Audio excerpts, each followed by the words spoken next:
Assalamualaikum warahmatullahi wabarakatuh. Alhamdulillahilladzi hadana li hadza wa ma kunna linahtadiya laula an hadanallah. Asyhadu an la ilaha illallah wa asyhadu anna Muhammadar Rasulullah. Rabbi shrah li sidri wa yassir li amri wa ahlul 'uqdatam min lisani wa yafqahu qawli. Para pencinta hukum adat Melayu Jambi yang saya hormati, para calon pimpinan tanah sebingkah payung sekaki, aik setitik Telaga Rahmat, Pucuk Jambi 9 lurah. Pucuk Jambi mempunyai 9 bidang hukum. Pucuk Jambi ada 9 isi piagam Bukit Seguntang. Pucuk Jambi ada 9 rahasia yang dilindungkan oleh Allah Subhanahu wa Ta'ala. Para hadirin pencinta hukum adat, ketika dulu diadakan rapat adat di Bukit Seguntang pada tahun 1502 Masehi atau 1 Muharram 908 Hijriah, ditetapkan waktu itu, yang pertama ditetapkan mengenai hukum ini itu yang disebut dengan 5 ganjil. Nah, 5 ganjil itu sumber hukum. Jadi ada sumber hukum waktu itu dibuat ada 5. Tijan teras setengah batu, cermin gedang tak kabur, lantak dalam tak goyah kapin terkasuh. Yang keempat kata mufakat, yang kelima adalah tak lapuk di hujan dalakan pedih panas. Nah, itu sumber. Artinya dari situ hukum itu digali, diambil.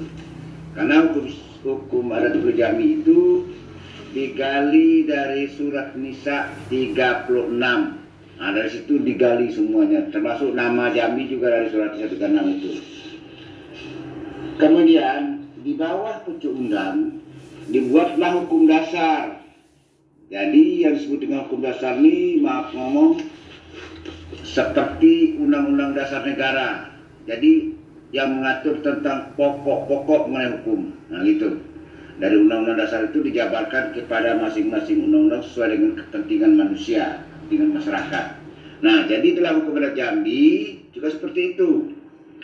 Dibuatlah hukum dasar. Hukum dasar itu merupakan kelompok hukum atau penggolongan semua hukum yang ada. Jadi semua hukum itu pasti masuk ke situ. Nah, begitu anunya. Jadi di dalam adat dikatakan, dalam beras 100 gantang, kerbau tengah duo 1 ikut, darah samo dikacau, daging samo dilapah, pitis sekipeng dipatigo. Rapat besar adat Bukit Seguntang 1502 Masehi atau tanggal 1 Muharram 908 Hijriah menetapkan adat nan 4 menjadi hukum dasar yang letaknya di bawah Pucuk Undang nan 5 atau di bawah sumber hukum adat gitu. Hukum adat Jambi waktu itu dikatakan harus sesuai dengan hukum Islam. Kalau bertentangan dengan hukum Islam tidak dibenarkan. Nah, itu anunya.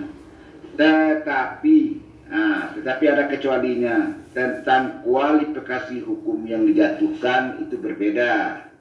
Nah, misalnya begini maksudnya itu. Kalau hukum Islam mengatakan orang membunuh itu dikisos. Nah, kalau hukum adat tidak. Orang yang membunuh orang lain dijatuhkan hukum yang disebut dengan hukum bangun. Nah, hukum bangun itu kan ada 6 macam, gitu. Nah, kemudian apa adat yang 4 ini? Adat 4 ini, yang pertama ialah yang disebut dengan adat yang sebenar adat. Yang kedua, adat yang disebut ialah adat yang teradat. Yang ketiga, yang disebut adat yang diadatkan. Yang keempat, disebut dengan adat istiadat. Nah ini, jadi kalau kita mau menegakkan hukum adat, ya 4 hukum ini harus kita masyarakatkan di tengah masyarakat, harus paham artinya. Nah sekarang mari kita uraikan satu persatu tentang adat yang 4 ini. Yang pertama tadi, adat yang sebenar adat. Adat yang sebenar adat adalah kelompok hukum dari sunnatullah dan sunnah rasul. Ini dari sunnatullah dan sunnah rasul atau dari Al-Quran dan hadis Nabi. Nah, sunnah itu seiring sejalan diamalkan, tidak dipisah-pisahkan. Nah, itulah yang disebut adat yang sebenar adat. Nah, contohnya adalah sebagai berikut. Ini sebagai contoh saja. Pertama, sunnatullah, sunnatul rasul. Bahwa langit di atas, bumi di bawah, api panas, laut berombak, yang benda yang jatuh dari atas, kalau benda hanyut hilir. Nah, itu sunnatullah dan sunnah rasul. Itulah alat penguji dari kebenaran. Jadi untuk menguji kebenaran harus dicocokkan dengan sunnatullah, sunnatul rasul. Nah, itu yang disebut dengan adat yang sebenar adat. Nah, contoh yang kedua, ibu dan bapak. Anak lahir dari orang tua. Allah mewajibkan anak menghormati kedua orang tua. Dan anak wajib memelihara orang tua di saat tua. Manusia tidak mampu mengubah ketentuan Allah seperti itu. Nah itu. Jadi anak lahir dari orang tua artinya apa? Sudah menjadi sunnatullah bahwa anak itu pasti tidak tua dari anak dari orang tuanya. Pasti tua bapaknya dari anak, gitulah. Kalau ada orang yang tua dari bapaknya, itu sudah melanggar sunnatullah. Kira-kira gitu. Yang ketiga, contohnya membunuh orang misalnya. Perbuatan membunuh orang lain atau perbuatan melukai tubuh orang lain atau mencuri barang orang lain atau melakukan penipuan pada orang lain, melakukan fitnah terhadap orang lain atau berzina sekalipun, semuanya dilarang oleh Allah dan Rasul. Nah, karena dilarang oleh Allah dan Rasul, umat manusia tidak mampu dan tidak boleh merubahnya. Walau orang sepakat untuk merubah aturan Allah itu, tidak dapat diubah. Nah, jadi tidak ada gunanya kalau dirubah.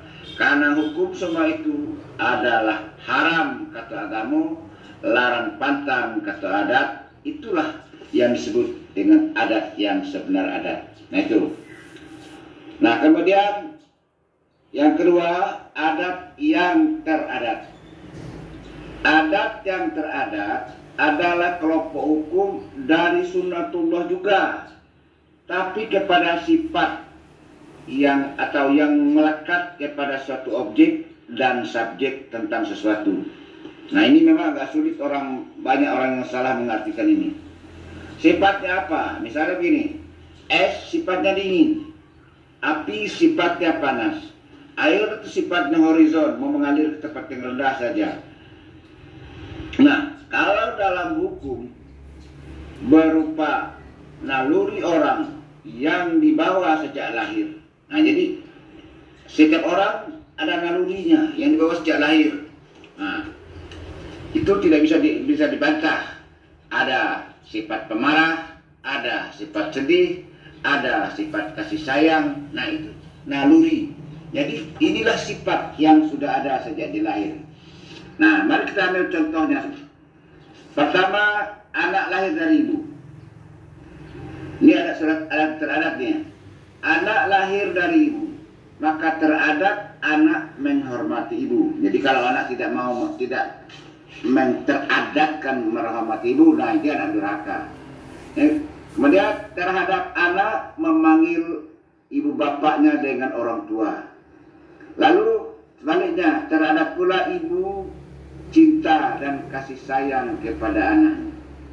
Tidak ada ibu di dunia ini yang rela melihat anaknya dibunuh di mukanya.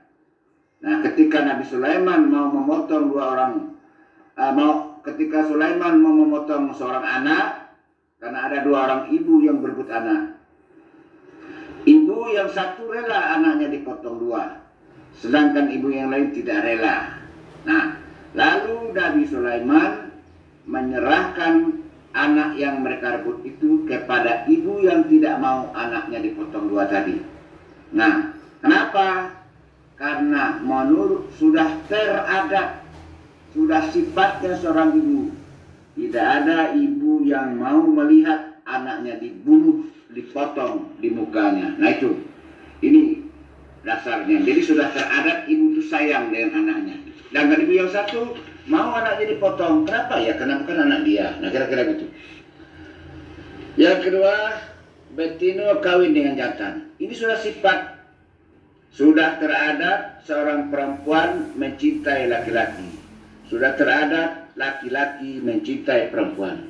Nah, bahwa betina kawin dengan jantan itu sejak dari dahulu. Sudah teradat ketentuan-ketentuan itu sejak manusia diciptakan. Dan terlarang betina kawin sesama betina. Terlarang pula jantan kawin sesama jantan. Maka itu menurut adat LGBT haram hukumnya. Karena itu telah bertentangan dengan adat yang teradat. Nah itu. Nah jadi tidak bisa.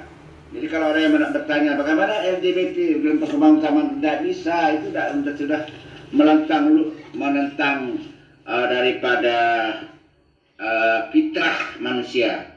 Sudah rendah dari hewan orang yang seperti itu. Karena hewan saja tidak mau.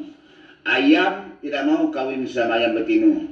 Ayam sama ayam jantan. Dia pasti ayam jantan kawin dengan ayam betina. Nah begitulah. Begitu juga binatang-binatang, anjing, kerbau, sapi, kambing, kuda, gajah, semua seperti itu.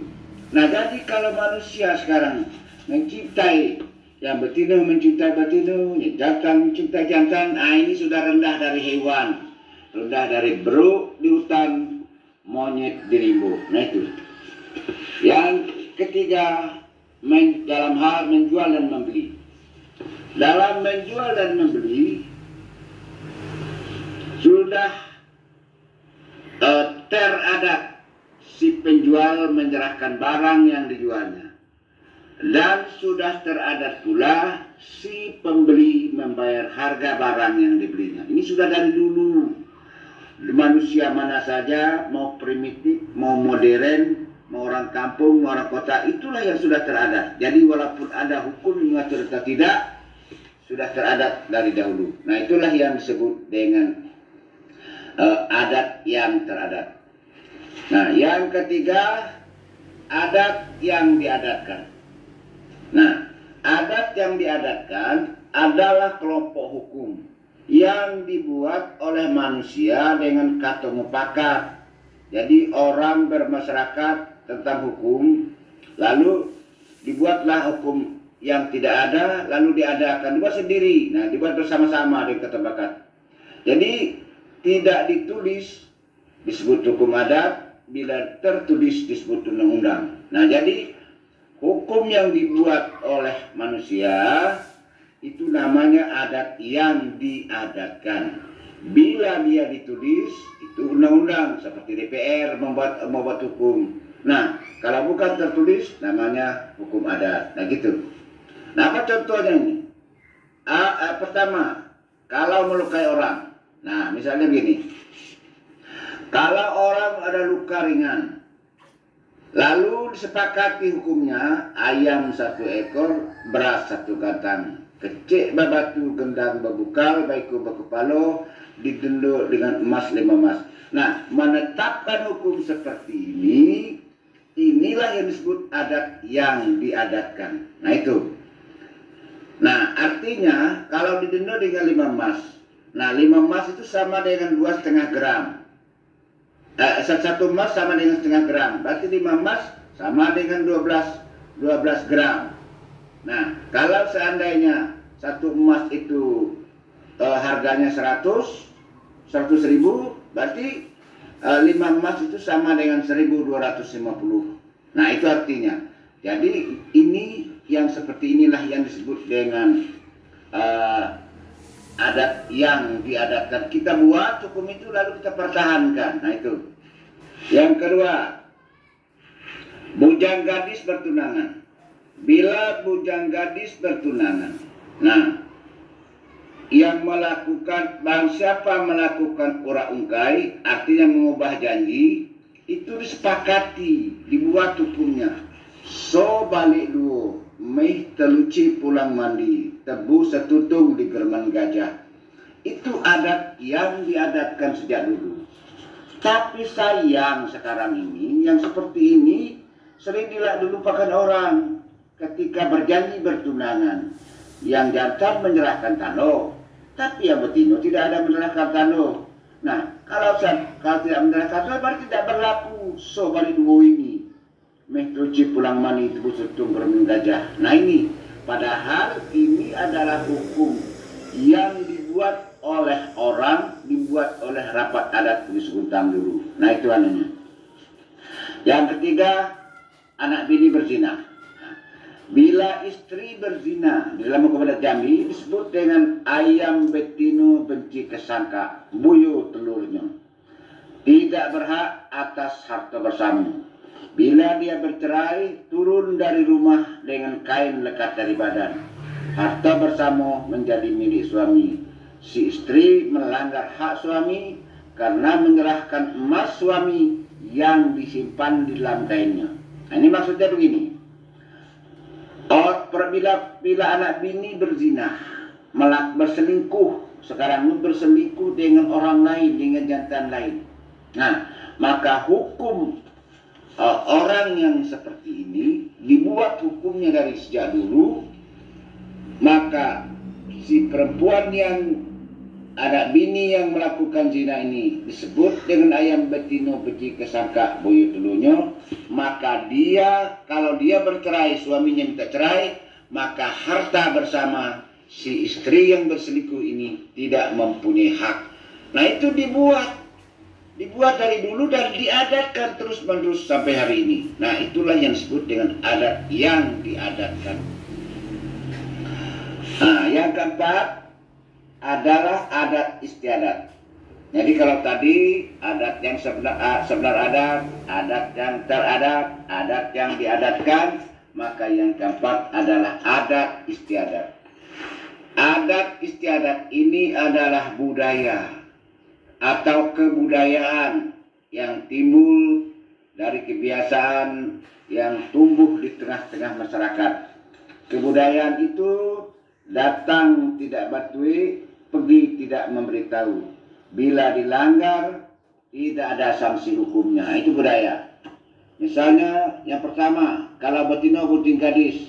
Nah, kalau betina bunting gadis saat hamil 7 bulan, orang lalu membuat secara sedekah adat dengan acara 7 bulan, membaca surat Al-Quran, surat Yusuf, berdoa agar anaknya ganteng kalau dia jantan, cantik kalau dia betina. Nah ini kebiasaan budaya. Di kampung A dibuat, di kampung B belum tentu dibuat. Jadi kalau dibuat, boleh, tidak dibuat, tidak ada larangan, tidak ada hukum yang mengaturnya. Nah gitu, itulah budaya. Yang B, contohnya yang kedua, orang mendirikan rumah. Kalau orang mendirikan rumah, biasanya kan begini, dulu kan rumah kayu. Nah ketika rumah ini dibangun, kalau bertegak, kalau rumah kayu, dicarilah tiang tua diikat, dihiasi, kayak orang, kayak perempuan mau pengantin, kemudian diarahkan tebu dan bebatang situ, lemang dan bebatang, lempainan baibe, dia ada tebu mana, bujunjuk, pisang dengan tandan, kelapa dengan tandan, pinang dengan tandan, sirih dengan gagang, gambir dengan garlit, berterombok dari situ. Nah, lalu ini dibuatlah bendera taruh di situ pakai bendera. Nah, ini kebiasaan seperti ini namanya budaya. Atau ada juga orang yang sekarang saya lihat di Jambi ini, itu berbunga rumah. Ketika orang naikkan berbunga rumah, diikat dan dihiasi segala macam seperti itu. Nah apa artinya kita tidak paham, tapi ini budaya. Jadi ada yang mengerjakan, ada yang tidak mengerjakan. Dia tumbuh sebagai kebudayaan manusia.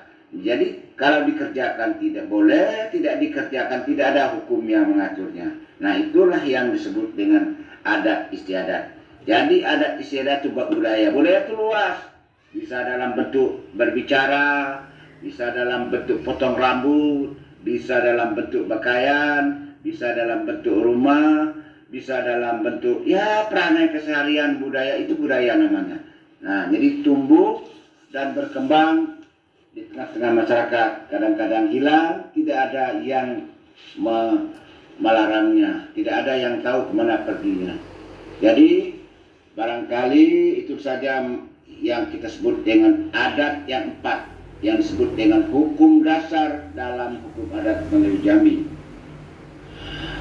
Dan saya kira cukup demikian, dan saya tidak bermaksud untuk menggurui siapa-siapa.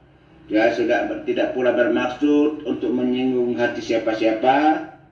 Dan saya sebagai seorang pencinta hukum adat hanya sekadar ingin menginformasikan kepada khalayak ramai, terutama pada generasi muda Jambi, agar betul-betul bisa memahami hukum adat Jambi, ke depan bisa kita laksanakan dengan baik. Sudah saya paparkan segala nandape. Sebaris tak lupa, setitik dah hilang. Kau ada nam talimbung di balik daun. Tinggal di hunut bakal lamu. Bukan memlau panen dilekuk. Bukan bakuak mandi bakumpai. Kau kurang syukur dituku. Kau rapat syukur diturang. Kau jarang syukur disisip. Kau bungkuk syukur dilurus benar. Syukur diulih panjang di kampuh libah.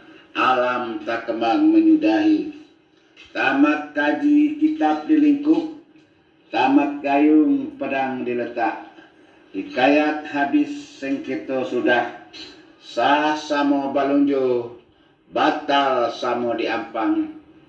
Yang tinggal terserah kepada ombak nan basabung, angin nan lipuhun, angin nan bapuhun. Di situ tulang telunjuk, sisi dan banyak. Kok ada nan tinggal diserahkan kepada orang yang pandai. Titik air bisa batau orang sekapal dari temenung dalam kelam hidup berlampu. Nan setitik jadikan laut, nan sekepal jadikan gunung. Alam terkembang jadi guru. Balam terbang ke muka pintu, padi sulit apa dimakan. Alam terkembang jadi guru. Bumi dan langit ada di dalam. Yang benar dari Allah yang Maha Kuasa. Yang salah dari saya, Mukhtar Agus Salib Esa. Mohon maaf dari salah kata dan perbuatan. Saya akhiri dengan Assalamualaikum warahmatullahi wabarakatuh.